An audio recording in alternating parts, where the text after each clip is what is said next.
Ice Spice made a mistake. Now I want to preface this by saying that hip-hop is a very braggadocious genre, and really pop music today is a very braggadocious genre in general due to the influence of hip-hop. So naturally, Ice Spice has every right to brag about her success and visibility, but I think where it backfired on her is that she didn't just brag on herself, she went on record calling other people flops, which many assumed to be about Lotto, claiming that she was also taking other girls' spots, which many people have speculated is about Cardi B, given that she also takes a dig at the person she's talking about changing their face. And Cardi, to say the least, has not been shy about her plastic surgery.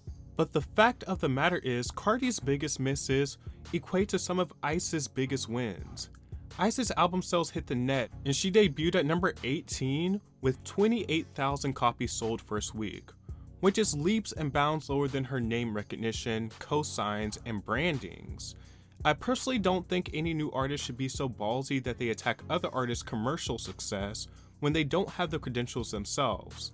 Like Ice Spice claiming to take someone's spot is just ridiculous, and calling people flops before your debut album is even released, before you've even proven yourself, is insane.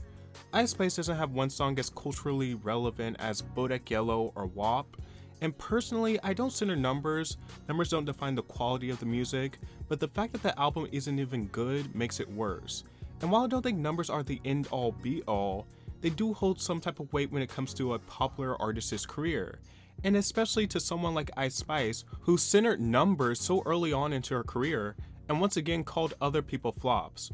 Mind you, this lady had the alignment of the two most powerful fan bases in the world, Swifties and Barbs.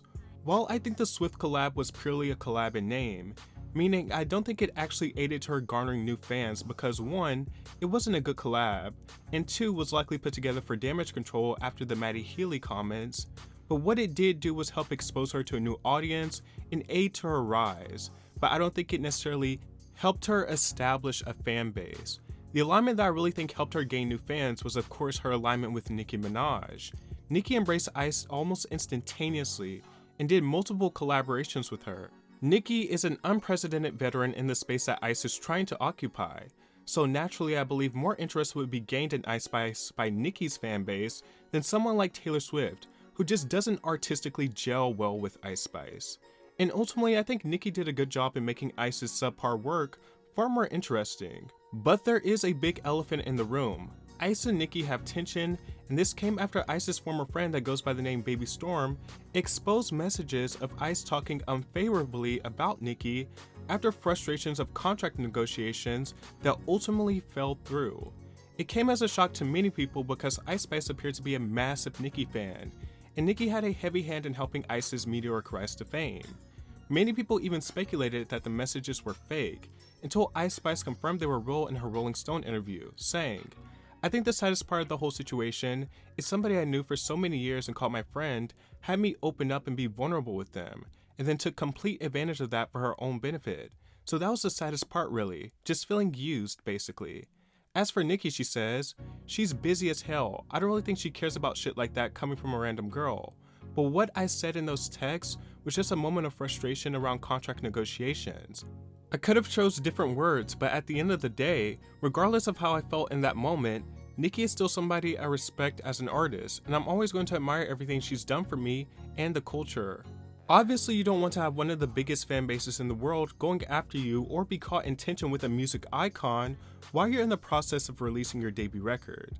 I do commend Ice for owning up to it though. It's obviously something she shared in confidence with her friend, and it's really fucked up that the friend exposed the messages, but ultimately it creates a real stain either way, especially on her and Nicki's showmanship together.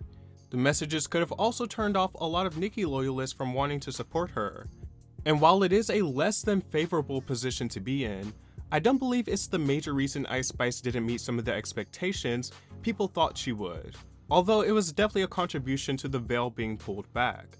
I think Ice Spice would have always ended up in this position because she hasn't done the groundwork and hasn't really focused on developing her music. Her and her team have made her more of a name than an artist. Maybe out of necessity, because I'm not sure Ice has the range to be a good artist. I think that's where the biggest fault lies. It's kind of like a similar situation to Saweetie, where the music becomes an afterthought. But I think given people like Nicki Minaj and Taylor Swift backing Ice Spice, The precedent for her to do better music was there. She just didn't take advantage of it.